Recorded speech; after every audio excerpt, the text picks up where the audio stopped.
పార్టీలోంచి వీళ్ళందరూ వెళ్ళిపోతున్నారు అని అంటే, వాళ్ళని నిర్వహించలేకపోతున్నారు అని అంటే వాళ్ళందరూ అవకాశవాదులు అంటారా?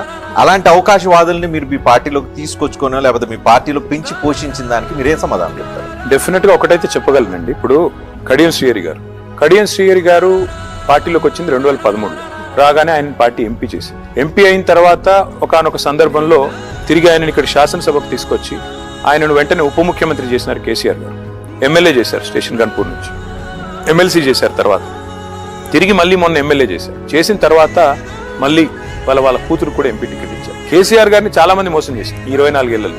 కానీ నాకు తెలిసినంత వరకు కడియం శ్రీహరి గారు చేసిన మోసం అయితే ఎవరు చేయలేదు. ఎందుకంటే ఎంపీగా టికెట్ కూడా తీసుకొని నాకు ఫోన్ చేశారు. ఆయన ఎవరికో కాదు, ఫోన్ చేసి మా అమ్మాయికి ఆశీర్వాదం కావాలా కేసీఆర్ గారిది, అనౌన్స్ అయిన తర్వాత వెళ్ళి కలవలేదు అంటే నేనే ఏర్పాటు చేసి నేను ఎక్కడికి వెళ్ళాను, ఆ రోజు మధ్యాహ్నం వెళ్ళి సార్తో భోజనం చేసి ఆశీర్వాదం తీసుకొని ఆ రోజు సాయంత్రం కల్లా పార్టీ ఫిరాయించడం అంటే